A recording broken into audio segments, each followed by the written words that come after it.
텐데요. 우리 뒤에 옆에 계신 분들이 다 가족 혹은 가족과 같은 우리 성도들인데 한번 서로 사랑합니다 이렇게 한번 인사하겠습니다. 사랑합니다. 우리 더 친근하게 우리 전라도 사투리를 써서 겁나게 사랑합니다.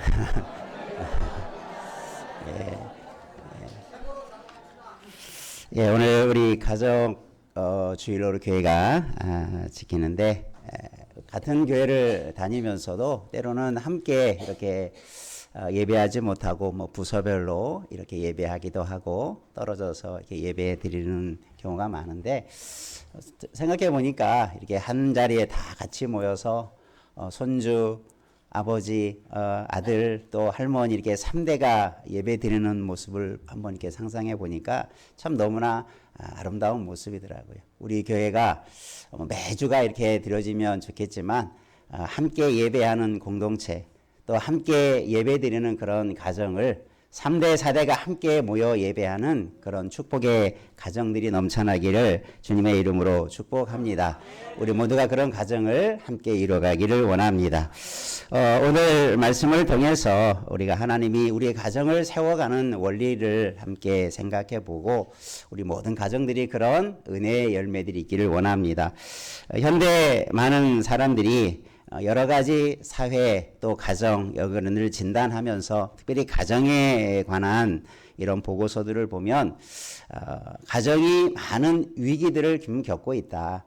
시대가 막 격변하면서 사회적으로도 그러죠. 사회나 기업도 그런 변화 속에서 적응하지 못하고 대응하지 못하면 기업도 사라지고 망해지는 그런 시대 속에서 가정도 마찬가지죠. 가정은 계속 이어져 오는 것 같지만 무너져 가고 피폐해져 가고 여러 가지 위기들을 제대로 대처하지 못해서 온갖 상처들과 아픔들 속에 살아가는 가정들이 너무나 많다는 거예요. 오늘 우리가 각자의 가정들마다 똑같은 문제는 아니겠지만 다양한 이유들로 인해서 위기를 겪고 있고 어려움을 겪고 있고 또 힘든 그런 시대를 겪고 있는 것은 부인할 수 없을 것입니다. 겉으로는 뭐 문제 없어 보이지만 내면에 깊숙이 들어가 보면 온갖 갈등이 있죠. 뭐 가정 안에서만 보더라도 외적인 것을 떠나서라도 가정 안에 세대 간의 갈등, 요즘에 우리가 출산율이 저하되든지 독신주의라든지 경제적인 결핍이라든지 이런 일들로 인해서 부모와 자녀 간에 또 형제 간에 많은 갈등들을 가지고 살아가는 수밖에 없는 시대의 그런 환경들입니다. 그런 것에 잘 대처하고 그런 것들을 잘 극복하는 가정들이 많이 있지만 그렇지 못해서 그런 세상의 온갖 물결들 속에 넘어지고 흩어져 버리고 파괴되어 가는 가정들도 많이 있을 수 있다. 그래서 오늘 말씀에 우리가 하나님께서 우리 가정들에게 주시는 말씀 중에 가장 중요한 말씀이 뭘까? 말씀을 묵상하다가 오늘 주시는 말씀 너무나 잘 아는 말씀이요. 또 하나님께서 계명으로 주신 말씀인데 이 말씀을 통해서 우리 가정들이 바르게 회복되기를 주님의 이름으로 축원합니다. 위기는 기회라는 말을 자주 사용하죠. 그 말은 한자어를 풀이하면 위기라는 것은 위기의 때에 그것이 기회가 되어진다라는 말을 풀어 쓴 것인데 우리가 가정의 위기라고 할 때 거기에는 우리가 대처할 수 있는 기회도 분명히 있고 길도 분명히 있게 될 줄로 믿습니다. 하나님은 우리 가정에게 그런 기회를 또 그런 위기를 이길 수 있는 힘과 지혜도 주신 줄로 믿습니다. 가정은 하나님이 세운 최초의 기관이라고 말합니다. 하나님께서 그냥 어쩌다가 가정이 탄생된 게 아니라 하나님은 창조의 사역 속에서 남자와 여자를 만드시고 가정을 만들어 주셨어요. 우리 모든 가정의 기초는 아담과 하와라고 하는 창조의 질서 속에서 세워진 것이 가정입니다. 그리고 이 가정의 창조의 세계가 질서가 있듯이 가정에도 질서가 있고 그래야 바른 가정으로 서가게 되는 거죠. 하나님의 말씀에 보면 오늘 우리가 읽었던 부모에게 순종하라. 이것이 10계명 중에 6번째 계명이기도 하지만 가정에게 주시는 너무나 귀한 명령 계명입니다. 우리가 가정의 모습을 돌아보면, 그죠? 가정의 구성 시작을 보면 부부가 시작이 되죠. 부부의 사랑이 없으면 가정은 이루어질 수 없지요. 그 부부를 통해서 자녀들이 나오고 형제들이 나오고 또 이런 세대가 세워져 가게 되는 것이 가정의 어떤 구성 요소일 것입니다. 그러면 가정에서 가장 중요한 게 뭘까? 가정을 하나님께서 세우셨을 때에 부부간의 사랑, 이 남편과 아내가 그 사랑 안에서 가정을 이루어가는 것이 기본이고 근본이라면 그런 가정 속에서 하나님이 주시는 명령이 있습니다. 그 명령이 뭐냐면 부모를 공경하라. 이 말씀의 대상은 뭐가 됐습니까? 자녀들이 되는 거죠. 부모의 가정의 중심은 부모가 돼야 될 수밖에 없습니다. 그 부모가 바르게 서야 자녀가 잘 되고 자녀가 바른 역할을 잘 감당할 때 그 가정은 바르게 서갈 것입니다. 우리 사이에 여러 가지 가정을 진단할 때 아마 과거와 현재와 또 앞으로 미래가 어떤 가정이 될까에 대해서 생각해 보면 많은 역할들이 변화되고 많은 부부나 자녀들이나 형제들 사이의 관계들의 많은 변화들이 일어나고 있다는 것을 우리는 알 수 있을 것입니다.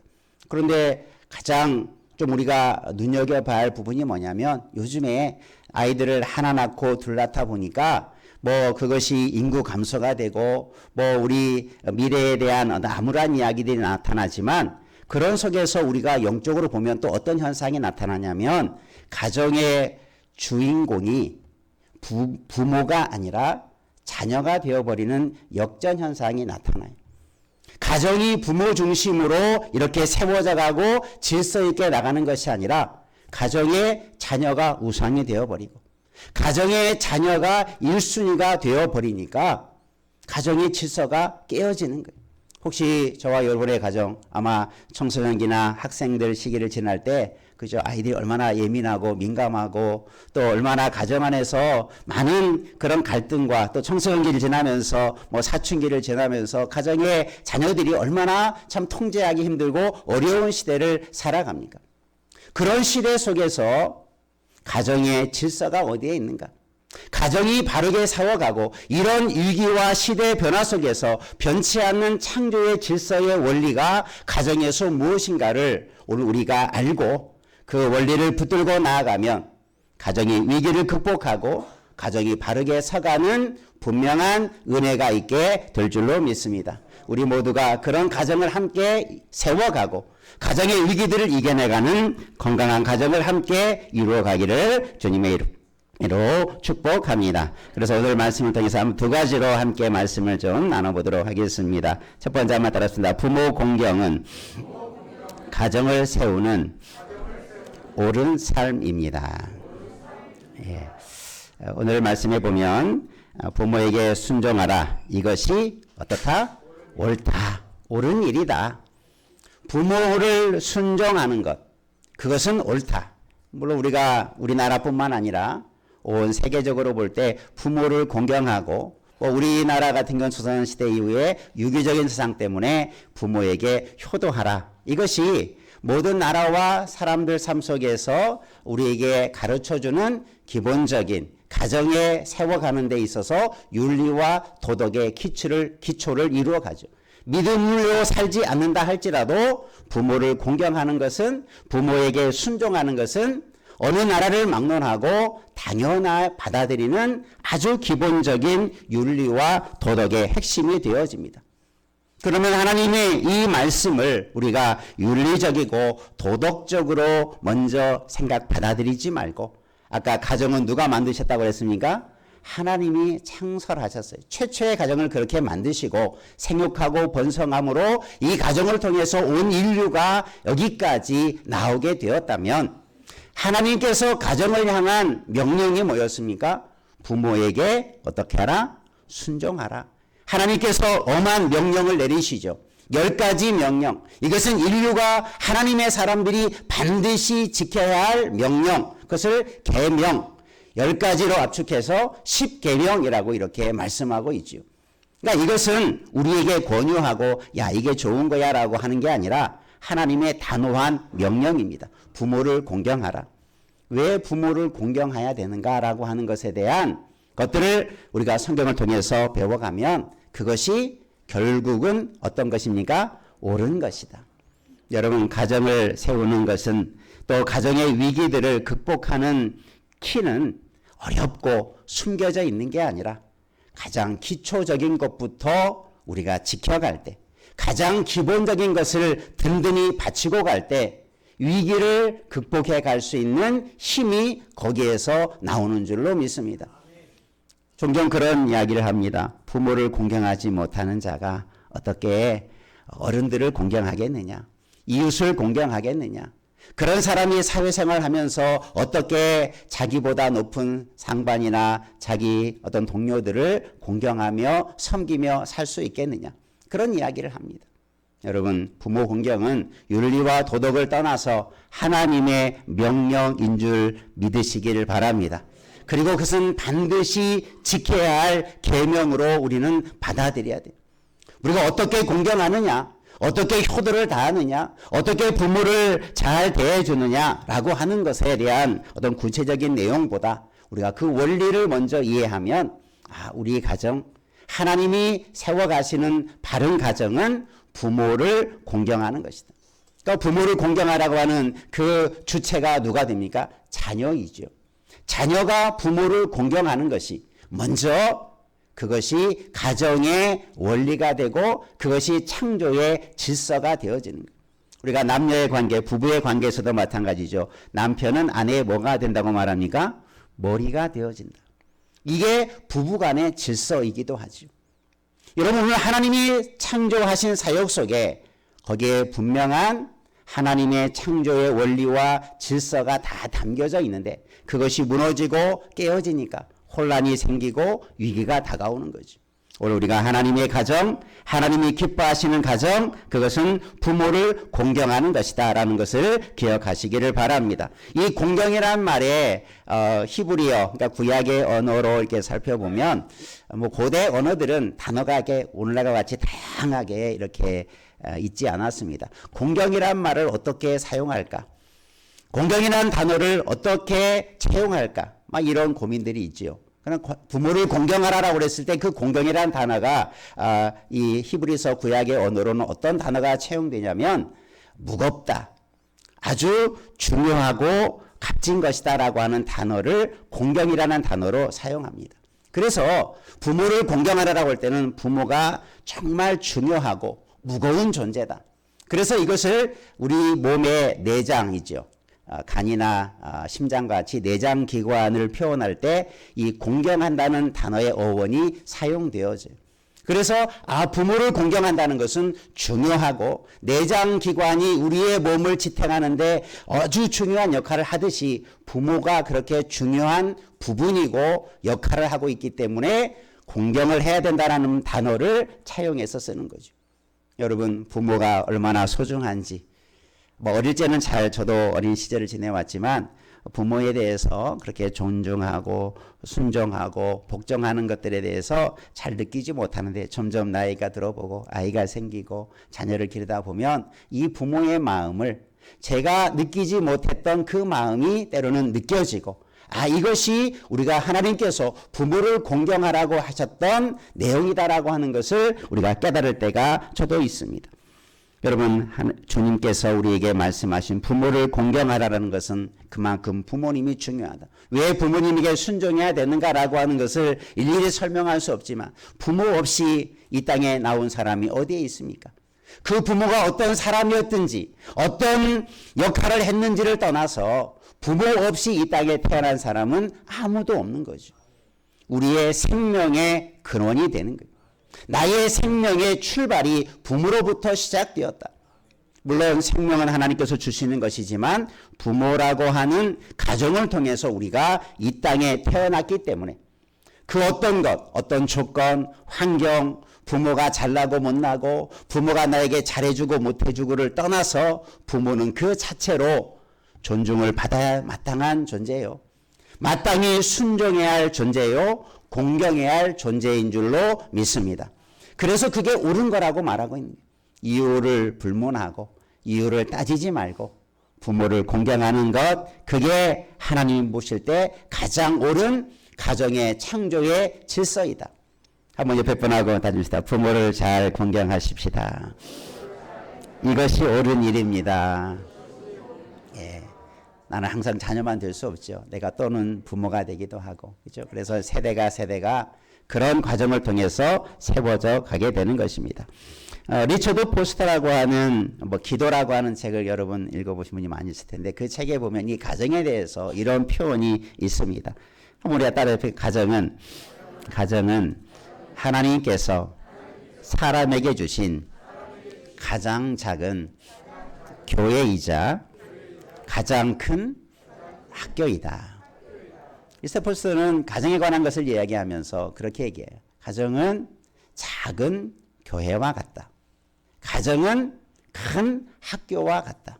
이것은 가정의 역할을 말해주는 거죠. 여러분, 가정이라고 하는 것이 어떻게 느껴지는가? 가정이라고 하는 하나님이 세운 가정 안에서 우리는 어떠한 관계 속에서 가정에 서가야 되는가라고 하는 것을 이 두 가지 차원에서 잘 표현해 준 것 같습니다. 교회는 작은 교회. 여러분의 가정이 어떤 것입니까? 작은 교회라는 거예요. 교회는 핵심은 뭡니까? 하나님을 섬기는 것이. 하나님이 주인 되는 거예요. 하나님께서 임재하시는 거예요.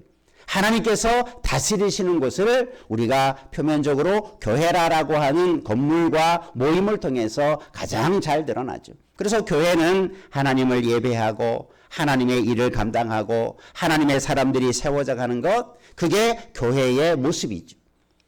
교회만 그런 게 아니라 저와 여러분의 가정이 작은 교회가 이루어져 가고 그런 교회와 같은 역할을 감당하는 가정을 이루어가기를 주의 이름으로 축원합니다. 한번 우리 옆에 가족들과 함께 나눕시다. 우리 가정을 작은 교회로 만드십시다. 그렇죠? 여러분의 가정의 교회라고 생각해 보면 얼마나 영광스러운 가정입니까? 하나님이 늘 함께 하시는 가정. 우리 가정의 주인은 아버지도 할아버지도 할머니도 어머니도 아닌 우리 가정의 주인은 누구시다? 하나님이시다. 그게 작은 교회로서의 중요한 원리가 되는 거죠. 우리 모든 가정들마다 하나님 주인 되어지는 교회를 이루어가기를 원합니다. 또 교회는 뭐라고 말했어요? 리처드 포스터가 큰 학교다. 학교의 핵심은 뭡니까? 가르쳐주는 거지. 여러분, 우리가 가정교육이라는 말이 우리 유교적인 사상 속에서도 우리가 가정교육을 많이 강조하고 우리 히브리인들이 유대인들이 가정교육을 얼마나 중요시했습니까? 그 바탕은 성경에 기록되어 있죠. 부모들에게 너희 자녀들에게 철저하게 말씀을 들려주고 가르쳐줘라. 그래서 잊어버리지 않도록 손목에 기호를 메고 또 머리에 띠를 띄우고 그래서 거기에 작은 글씨로 경첩을 만들어서 거기다 넣어둬서 수시로 보고 읽고 잃어버리지 않도록, 그리고 말로만이 아닌 그들의 삶 속에서 섬김의 도를 부모가 보여주므로 자녀들이 하나님의 말씀을 잊지 않도록 가르쳐주는 역할을 누가 하라고 말했습니까? 부모가 그런 역할을 하라. 오늘날 우리 현대사의 많은 어려움 중에 또 위기들 속에 하나가 뭐냐면 아이들을 가르쳐야 되는데 부모님이 우리 교회 학교에 대한 위기를 진단할 때도 그런 진단이 많습니다. 교회 가정의 자녀들을 교회에 그냥 맡겨버린다는 거예요. 가정의 교육을 그냥 학교에 맡겨버린다는 거예요. 가정의 교육을 학원에 맡겨버린다는 거예요. 그러니 가정에서의 올바른 가르침과 가정에서 배워야 할 것들을 어떻게 학원에서 배우고 어떻게 교회에서 배우고 어떻게 학교에서 다 배울 수 있습니까? 학교에서 배울 수 있는 게 있고 교회에서 배울 게 있고 가정에서 배울 게 있어요. 우리 부모님들은 또 우리 자녀들은 가정을 학교처럼 여기시기를 바랍니다. 그 어떤 학교 학원보다도 중요한 것을 배우는 것이 우리 가정이다. 부모님을 통해서 가족을 통해서 우리가 너무나 중요한 것을 배워가는 것이 가정이다라고 하는 것을 우리가 꼭 기억하시고 가정에서 그런 역할과 사명과 사역들을 감당하는 가정을 함께 이루어가기를 주의 이름으로 축원합니다. 그러지 못할 때 나중에 문제가 되지요. 가정의 교육을 중요하다고 하는 것. 그래서 유대인들은 가정교육을 너무나 중시 여겨요. 성경 공부도 부모가 아이들을 직접 데려다 놓고 함께 질문하고 함께 물어보고 함께 토론하고 함께 부모와 자녀가 신앙에 관한 문제들을, 신앙에 관한 여러 가지 어려움들을 그냥 함께 토론하고 함께 가르쳐주고 함께 하는 것이 유대인의 교육의 핵심이지 않습니까? 여러분, 탈무드라고 하는 것들도 그런 과정 속에서 만들어진 지혜서가 그렇게 기록이 되어 있죠. 여러분, 오늘 우리가 가정을 세움에 있어서 요즘의 가정이 맞벌이 부부도 많고 또 현대 사회 속에서 바쁘다 보니까 또 가족들이 다 해체되어서 따로따로 살다 보니까 이런 기회도 없고 그런 역할도 어떻게 할 줄도 모르고 그러다 보니까 시간이 흘러가면 부모가 나중에 해야 될 것을 아무것도 가르쳐주지 못하고 무엇보다도 신앙과 하나님을 경외하며 또 믿음으로 바르게 서야가는 그 신앙의 바른 교육조차도 가르쳐주지 못하고 그냥 아이는 자라가게 되죠. 그 아이가 어떻게 바른 것을 그 기회를 놓친 상태에서 채워갈 수 있겠습니까? 물론 여러 가지 방편을 통해서 채워져 가는 기회도 있을 수 있겠지만 우리 가정에서의 교육, 우리 가정이 하나님 앞에서 좋은 학교와 같은 역할을 감당하는 가정을 함께 이루어가기를 주님의 이름으로 축원합니다. 부모님께 순종하는 것이 그래서 옳은 것이다라고 하는 것을 인식하고 가르쳐주는 거죠. 우리 본문의 말씀과 비슷한 골로새서 3장의 말씀에 보면 부모에게 순종하는 것, 우리가 주 안에서 그것은 마땅한 것이다 이렇게 말하기도 하지만 이 골로새 3장 20절 말씀에 보면 주님을 주 안에서 기쁘게 하신 것이다라는 말은 어떻게 새 번역에서 또 해석하고 있냐면 한번 더 합시다. 주님을 기쁘시게 하는 일이다. 예, 이렇게 번역했어요. 그 단어가 N이라고 하는 단어를 좀 다양하게 사용하는 전치사인데 그것을 목적어로 사용해서 부모에게 순종하는 것이 주 안에서 기쁘게 하는 것이다. 좀 막연한데 이 새 번역에서는 그것을 어떻게 번역했냐면 그것은 부모를 공경하는 것은 주님을 기쁘시게 하는 것이 된다. 얼마나 명확합니까? 여러분, 하나님을 기쁘시게 하는 것이 우리의 최고의 삶의 목적이 되고 그것이 가장 가치 있는 일이라고 우리가 생각할 때 부모를 공경하는 것도 그러한 줄 믿으시길 바랍니다. 그래서 그것이 바른 것이요 옳은 것이다 이렇게 말해주고 있는 것입니다. 또한 두 번째 한번 따라합시다. 부모 공경은 약속 있는 첫 계명입니다. 아버지와 어머니를 공경하라. 이것은 약속이 있는 첫 계명이다. 두 가지를 좀 주목할 필요가 있는데 약속이 있는 것과 첫 번째 계명이다. 첫째 계명이라고 하는 것은 하나님께서 10가지의 계명을 주셨을 때 1계명부터 4계명까지는 하나님을 사랑하는 법에 대해서 말씀해 주고 있고 5계명부터 10계명까지는 이웃사랑에 관한 법을 말하고 있는데 그 첫 번째 이웃사랑의 법의 첫 번째 계명이 뭐였습니까? 부모를 공경하라라는 말이죠. 그래서 첫 번째 계명. 물론 순서적으로 첫 번째라는 것도 있지만 그것이 이웃사랑에 먼저 실천하고 먼저 배우고 또 먼저라고 하는 것은 우선적이고 중요하다라는 의미도 함께 포함되어 있는 의미입니다. 그만큼 부모를 공경하는 것이 중요한 원리가 되고 질서가 되고 그것이 우리의 신앙에서도 아주 중요한 삶의 원리가 된다. 이웃을 사랑하는 법의 근본의 원리가 될 수 있다. 주변에서도 많은 사람을 경험해 보는데 대체적으로 그렇더라고요. 부모에게 잘 대해주는 사람치고 이웃에게 막 악을 행하고 포악하게 행하는 사람은 거의 없더라고요. 부모를 잘못 대하는 사람, 불효막심하다 그러죠. 부모에 대해서 막 대하는 사람, 이런 사람들이 세상 사람들을 향해서도 그렇게 대하더라고요. 그래서 우리는 유교 사상을 많이 강조할 때 부모를 잘 공경하는 것. 그런 사람이 사람을 잘 존대해주고 사람을 공경해주고 사람을 섬길 수 있는 하나님의 말씀으로 비춰보면 이웃을 사랑할 수 있는 근본이 되어지는 계명이 바로 부모를 공경하는 것에서 비롯된다. 여러분, 이것이 우리의 사회의 삶 속에서도 중요한 이웃사랑의 원리가 되는 줄 믿으시길 바랍니다. 그것이 회복되면 이웃사랑에 관한 우리가 이웃을 사랑하고 우리 주변에 있는 사람들을 사랑하고 하는 일들이 더 아름답게 열매가 맺어지게 될 줄로 믿습니다. 그래서 우리는 이것이 하나님의 말씀 속에서 첫 계명이다. 첫 번째가 순서적인 첫 번도 있지만 우리가 가장 중요한 우선적이고 확실한 원리가 담겨져 있는 말씀이다라는 것을 함께 기억하시면 우리가 부모 공경하는 것이 이웃사랑의 중요한 힘이 되어지는 것을 기억하시고 우리가 이런 삶, 하나님의 계명의 말씀을 순종함에 있어서 가정으로부터 넘쳐나는 은혜가 있기를 주님의 이름으로 축복합니다. 또 약속이 있다라는 표현을 하게 되죠. 하나님의 계명에 주어지고 계명의 말씀을 요약하면 어떤 것은 하라라는 명령이 있고 어떤 것은 하지 말라라는 명령이 있어요.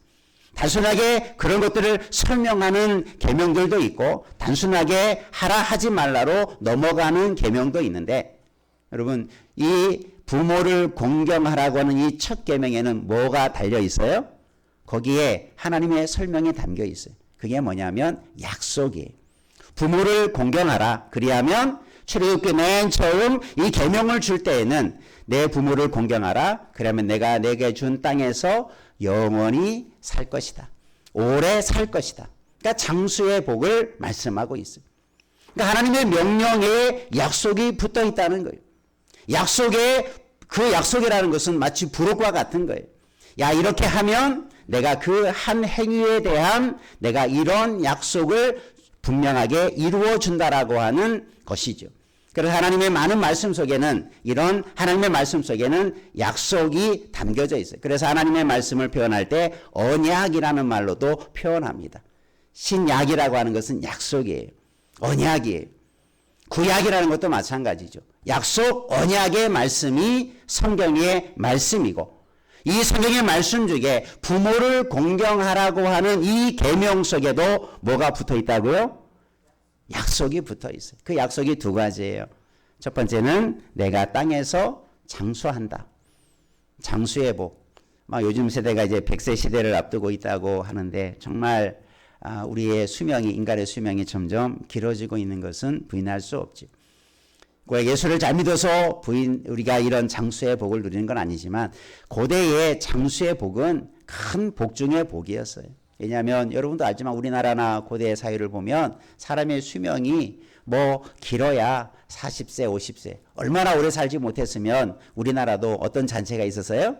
환갑잔치가 있을 정도. 60만 살아도 60갑자를 살아도 이 사람 정말 오래 살았다. 그래서 축하해주고 감사할 일이고 그래서 잔치거리 벌일 만큼 인간의 수명은 짧았어요.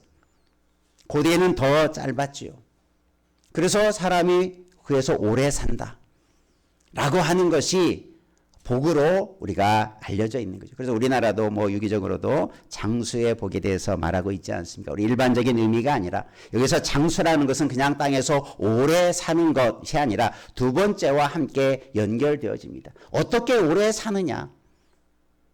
많은 우리 어른들 신방에 보고 이렇게 얘기하다 보면 오래 사는 게 복이 아니요. 건강하게 살고 안 아프고 그냥 잠자듯이 죽는 게 복이요. 이렇게 말하는 분들이 종종 있어요. 물론 말은 말이죠. 삶의 질을 잘 유지하면서 오래 사는 게 복일 수 있죠. 그건 내 마음대로 되겠습니까? 그러나 여기서 말하는 것은 장수의 복이라는 건 근본적으로 우리가 이 땅에서 오래 사는 것 거기에 초점이 맞춰 있는 게 아니라 이것은 두 번째 복과 연결되어지는 건데 뭐라고 말하고 있습니까? 오늘 말씀해 보면 내가 잘되고 땅에서 장수하리라 이렇게 말씀해 주고 있고 있지만 우리가 다른 부분에 보면 또 어떤 표현이 있냐면 우리가 출애굽기서나 또 신명기서에 보면 그런 말씀을 이 말씀과 더불어서 함께 해주는 것을 보게 됩니다. 우리에게 하나님께서 이 약속을 또 어떻게 주셨냐? 그냥 땅에서 장수한다라는 말만 주는 게 아니라 어떻게 보면 잘 된다. 또 내가 이 땅에서 복을 누리리라. 특별히 신명기 5장에 보면 부모를 공경하라. 그리하면 너의 하나님 여호와가 내게 준 땅에서 한번 따라서 내가 생명이 길고 복을 누리리라. 장수하는데 뭘 누린다고요? 복을 누린다 이렇게 말하고 있어요. 신명기에서는 출애굽기의 내용을 한 번 더 반복해서 그 후손들에게 주어지는 거예요. 첫 번째 말씀 속에서는 내가 땅에서 오래 산다라는 말만 주었지만 이 신명기에서는 좀 더 구체화시킵니다. 그러면 땅에서 오래 산다는 것이 뭐냐? 내가 복을 누린다라는 거예요. 여러분, 복을 받는 것도 복이지만 복을 누리는 것도 복인 줄로 믿습니다. 제가 어떤 자매시에 갔을 때 그렇게 탄식하는 자녀의 이야기를 전에 들은 적이 있어요. 정말 부모님이 고생해서 정말 자녀들을 위해서 헌신해서 정말 그 어렵고 힘든 시기를 참 헌신하며 자녀들을 잘 양육하고 자녀들이 잘 되었어요.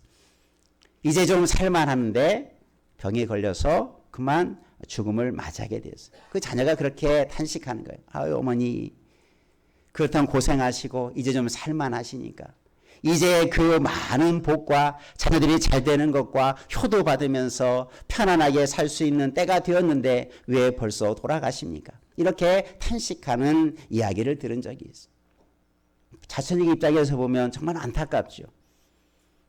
부모 때문에 복을 받게 되고 복을 누리게 되어지는데 그 복을 부모가 누리지 못하는 것을 볼 때 너무나 안타깝게 여기는 그 자녀의 마음이라고 볼 수 있죠. 여러분, 복을 누리는 자 되기를 바랍니다. 복을 마음껏 누리는 장수의 복이 있기를 주의 이름으로 축원합니다. 여기서 말하는 게 바로 그런 거예요. 오래 사는 게 아니라 축점이 아니라 100년 200년 사는 게 초점이 아니라 복을 누리며 살아가는 장수의 복을 말씀하고 있는 거예요. 저와 여러분의 가정이 장수의 복과 복을 누리는 복이 임하기를 주의 이름으로 축복합니다. 그 복이 어떨 때 임한다는 겁니까? 부모를 공경하는 자들에게 이런 복을 약속하셨어요. 언약하셨어요. 여러분, 하나님을 믿으시면 하나님의 약속도 믿으시길 바랍니다. 이 언약도 믿으시길 바랍니다. 부모를 한번 잘 공경해 보십시오. 이 약속이 참말인지 거짓말인지 여러분의 삶 속에서 증거할 것입니다. 내가 정말 하나님의 말씀대로 부모님을 잘 공경했더니 내가 잘 됐더라. 이게 하나님의 약속이죠. 내가 하나님의 말씀대로 부모를 정말 사랑하고 공경하고 효도를 다했는데 내가 못했다. 하나님의 말씀은 그게 아니라는 거죠. 여러분, 하나님의 말씀을 믿고 그 약속을 믿고 나아가시기를 주의 이름으로 축원합니다.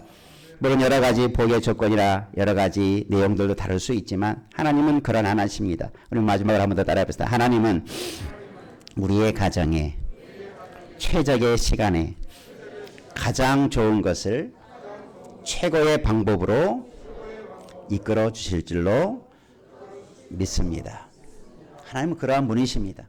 우리 각자 가정 속에 환경과 상황이 다르지만 하나님은 우리 가정을 가장 좋은 시간에 약속된 최고의 방법으로 가장 좋은 것들로 주시는 하나님, 그 약속을 이루시는 하나님이신 줄 믿고 약속을 끝까지 순종하는, 특별히 부모를 공경하는 가정의 질서가 회복되고 세워져 감으로 자손 대대로 이런 아름다운 복의 가정을 다 이루어가는 우리 모두 되기를 주님의 이름으로 축복합니다.